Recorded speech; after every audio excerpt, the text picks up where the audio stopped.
Why do so few people trust Klaus Schwab and World Economic Forum? Like, why is it that they're in every single conversation of people? These guys want to control you. They want to make decisions for you. They want you to eat insects. There's no way they said you got to eat insects. They would never say such a thing. They would never say you shouldn't eat meat or, U.S. will no longer be a superpower. Why would they say such a thing? U.S. pays into World Economic Forum. So we decided to investigate it. We realized this man, Klaus Schwab, is actually a modern day Nostradamus. He knows how to predict crisis from happening. He's got that kind of gift. We'll talk about that. We'll talk about how much money they've raised, their expenses on an annual basis. You'll see who was invited to be a young global leader. 3 names. Wait till you see what Tulsi, Musk, and Vivek said to World Economic Forum. We'll cover that as well, and a bunch of other things. Having said that, stay tuned. We're going to study World Economic Forum and Klaus Schwab in this episode. So give it a thumbs up and subscribe to the channel if you get value out of this video. Let's get right into it. So Klaus Schwab founded World Economic Forum in 1971 as a not-for-profit foundation. It is headquartered in Geneva, Switzerland. It was originally called the European Management Forum, and initially his focus was in the meetings on how European firms could catch up with the U.S. management practices. This is their mission statement: engage business, political, academic, and other leaders of society to shape global, regional, and industry agendas.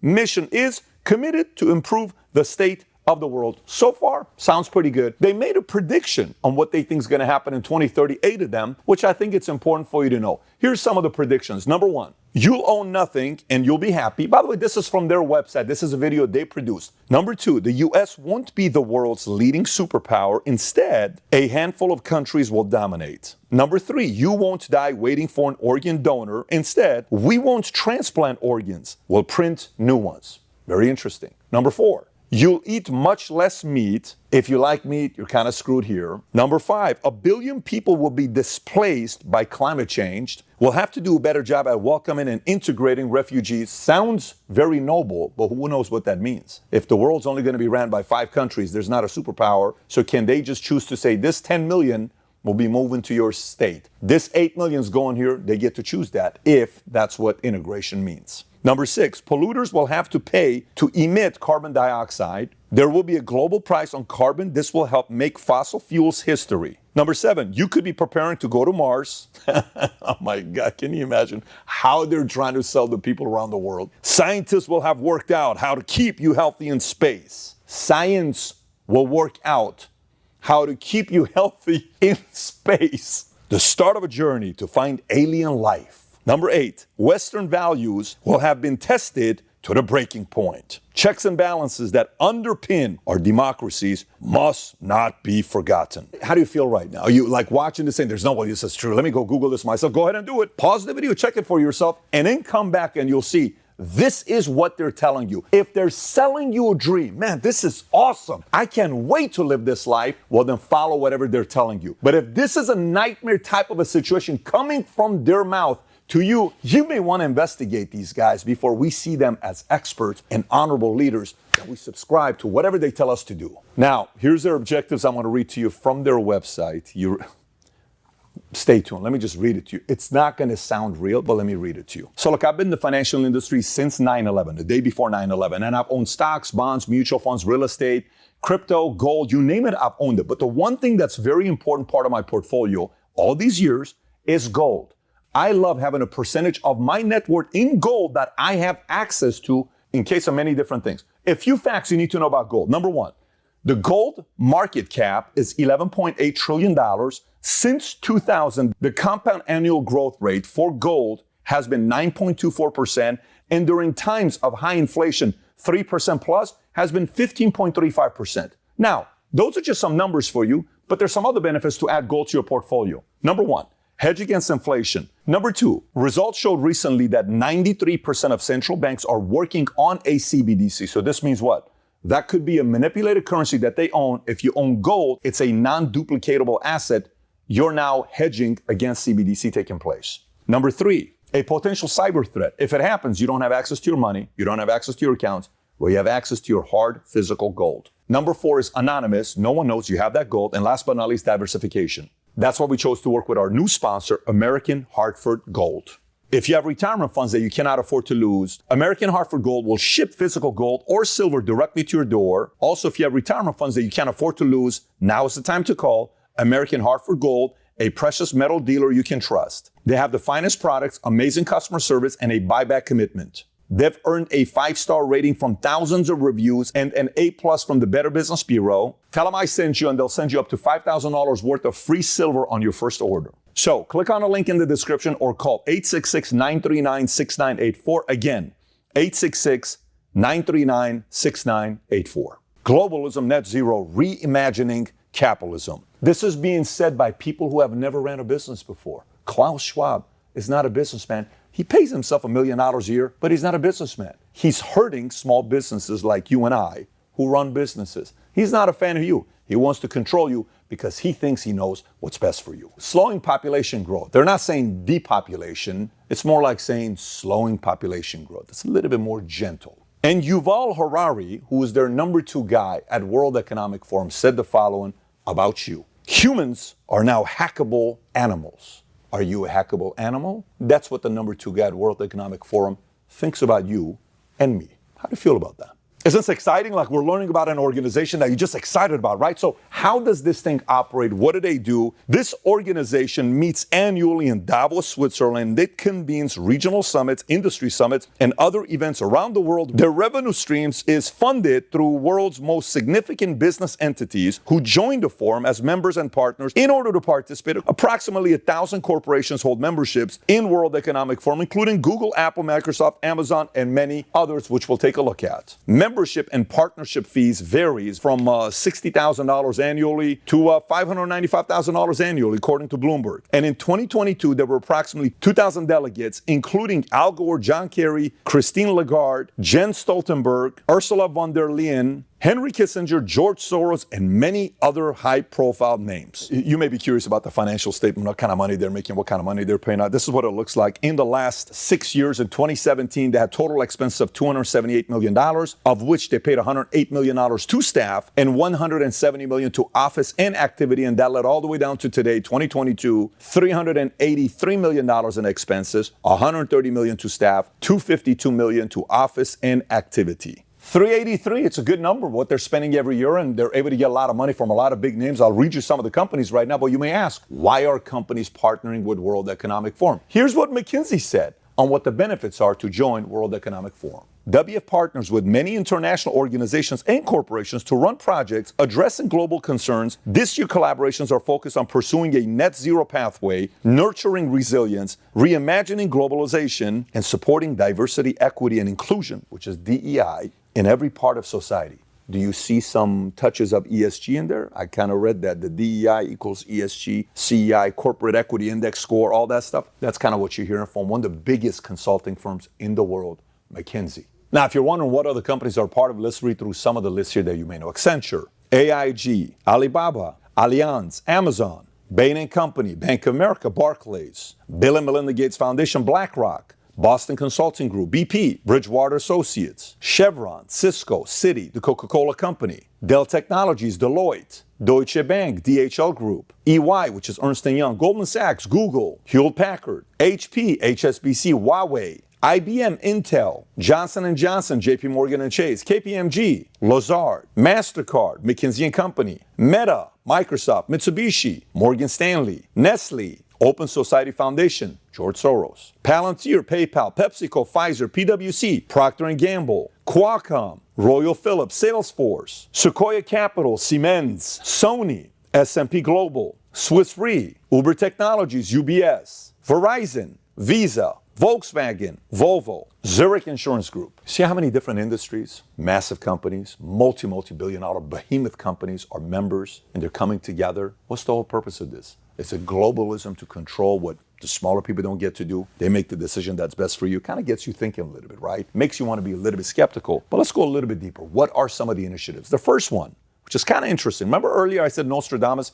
Check this out. The Great Reset. You want to know what book Klaus Schwab wrote and when? Here's a question for you. I'm right now about to launch my business book that's going to come out here soon called Choose Your Enemies Wisely. Do you know how long we've been working on this book? A little over 2 years. How long do you think it takes to write your book, publish it, release it to people? Even if you're fast, what would you say? A year, 18 months. Maybe you're super fast, it's what? 6 months. Watch the book this guy wrote. The book's title is COVID-19, The Great Reset, written by Klaus Schwab. Ready for the release date? July 2020.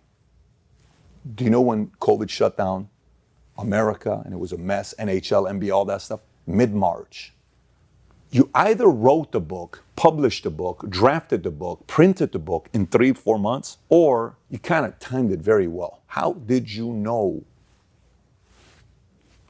See what I'm saying? Kind of makes you think, don't it? Am I the only crazy one, or are you kind of processing that as well? So when people say the timing's a little off, you got to give those people a little bit of credibility for questioning the timing.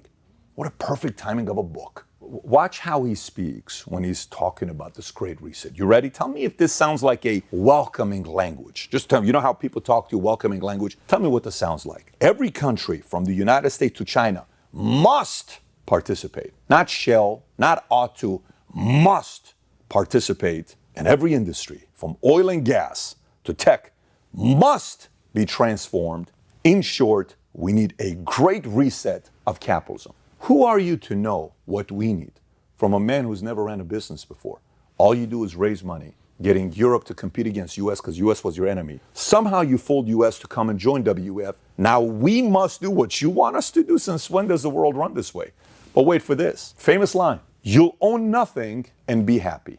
Do you own anything? Are you happy? Do you live in a house you own? Is this your phone? Are you wearing the clothes you own? Do you like owning stuff that's yours, that you worked hard for? Well, according to him, you ain't gonna own none of that stuff, but you're still gonna be very happy. Number 2 is another book that he wrote. He called it The Fourth Industrial Revolution. In this book, he describes the convergence of digital, biological, and physical innovations. It encompasses advances such as artificial intelligence, robotics, the Internet of Things, autonomous vehicles, predictive healthcare, and digital identities, focused on societal implications of these rapid technological changes. And the 4 revolutions he talks about is the first one is 1784, steam, water, mechanical production equipment, 1870 is the second one, division of labor, electricity, and mass production, 1969, electronics, IT, automated production, and cyber physical systems. And the third one, stakeholder capitalism, which is one of his favorites, by the way. Stakeholder capitalism is a system which corporations are oriented to serve the interests of all their stakeholders. Sounds noble, okay? Among the key stakeholders are customers, suppliers, employees, shareholders, and local communities. Again, sounds noble if it's by choice, not by force. Under this system, a company's purpose is to create long-term value and not to maximize profits and enhance shareholder value at the cost of other stakeholders. This is how companies go out of business. And last but not least, World Economic Forum has been a proponent of this model, emphasizing a move away from the short-term shareholder value to long-term sustainable growth and responsibility. Once again, if he knew how to do this, why didn't you start your own company and do this yourself? Why force others to do something that you've never done before? You've never started a company. These are valid questions to ask, which I would love to meet Klaus Schwab and do an interview with him, to ask these respectful questions that many others have for someone like Klaus. And number 4 is Young Global Leaders Program, which he launched in 2004. It seeks to identify and nurture the next generation of leaders, recognizes individuals under 40 for their professional accomplishments, commitment to society, and potential to contribute to shaping the future. 1,400 members, alumni of 120 nationalities, includes civic and business innovators, entrepreneurs, technology pioneers, educators, activists, artists, journalists, and many more. This list includes, and I'm going to read some more names for you. Are you ready? Putin's one, Trudeau's another one, Merkel, Macron, Newsom, Yarden,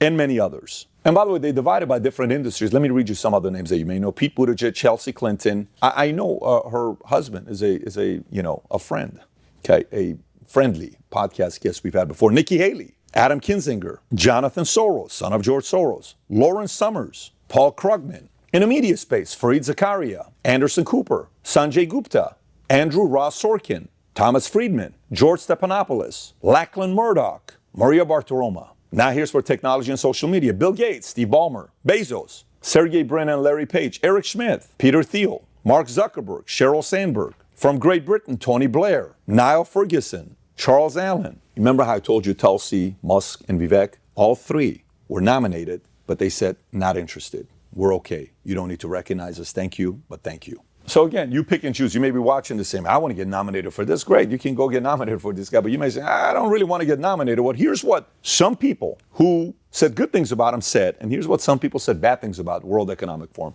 Let me read both of them to you. Number one, Al Gore, boiling the oceans, creating these atmospheric rivers and the rain bombs and sucking the moisture out of the land and creating the droughts and melting the ice and raising the sea level and causing these waves of climate refugees. It's kind of like, is that an encouraging message? If you listen to this, you almost want to go to space to leave Earth. Don't just like, end of the world here. And that's positive to say good things about World Economic Forum. But let me give you some of the other side. Here's what Ron DeSantis said. The elites in the Davos World Economic Forum want to run everything and turn everybody else on the planet into a serf or peasant. Tucker said the World Economic Forum seems to exist to destroy national economies. Musk rips World Economic Forum, unelected world government. And I'll read this one to you for somebody from the Labour Party, Swiss Labour Party, liberal, left, progressive, like an Antifa of Swiss. Here's what Alexander Anlin had to say about this. The main yearly meeting of CEOs of transnational corporations and bourgeoisie politicians from leading capitalist countries who discuss without any democratic legitimacy nor any control from the people questions that concern everyone. The countries of the global south have nothing to say about decisions that will harm them. This kind of forum shows the fundamentally anti-democratic, oligarchic nature of our system. The protection of the environment is also a major discussion in the World Economic Forum. However,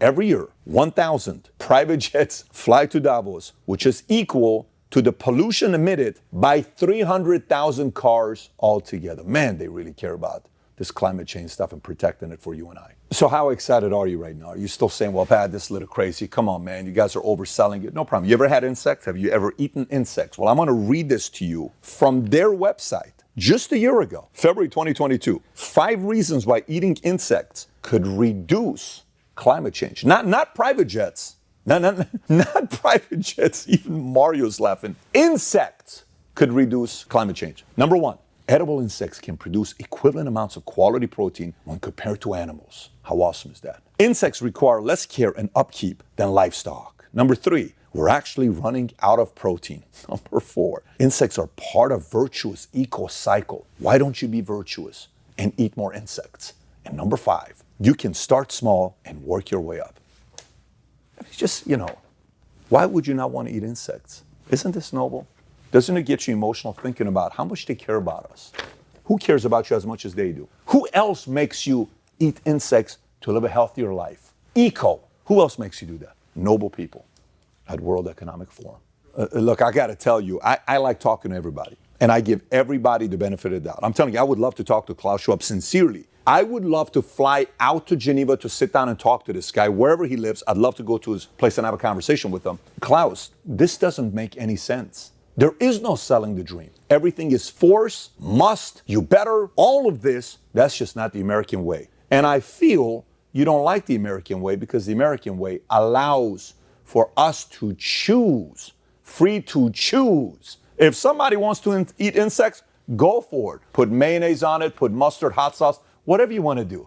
But you can't say and fool American people saying, eating insects is good for you. So if you're watching this saying, I don't know, man, I've heard a lot about World Economic Forum. I'm just verifying everything you're saying, Pat. This kind of stuff is adding up. It's kind of weird. Insects, cashless society, carbon tax, social credit score. Do you want to have a social credit score on how you voted, on how you eat? You got, like, your FICA allows you to get a loan to buy a house. Now imagine your social credit score. Which way you going to vote? Hey, do you notice how you want to know? No, we can't give you this. I want more insects. Nope, you voted this way. We're not going to give you. Do you want to have fewer insects? Can you imagine like how crazy it is to think about, like, they dictate what you get based on your social credit score? So, solution. Today, I was talking to Russell Brand on his podcast, and he was asking about all this stuff that's going on with, corporate elites and these capitalists that are doing what they're doing. There's a very big difference between capitalists that are running their small businesses and growing and creating jobs. These guys, controlled by World Economic Forum, are controlling this. So what can you do about it? Number 1, be aware, talk about it, discuss it with your congressman, discuss with your family, publicize it, do your own research, educate everybody around you, and choose what companies you do business with. The way you get to vote in capitalism, which is awesome, is if you don't like what some company does, go support another one that supports the values that you're okay with. That's how you get to vote when it comes down to capitalism. That's why some companies go out of business who refuse to listen to who? The customer. Who's the customer? You.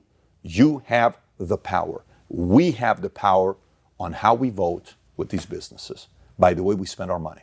Okay, so if you got value out of this video, give it a thumbs up, subscribe to the channel. If it got you thinking, share it with other people. But I got another video I want you to watch. If you've never seen the video we made about ESG, click here to watch it. If you've never seen the video we made about George Soros, click here to watch it. Take care, everybody. Bye-bye, bye-bye.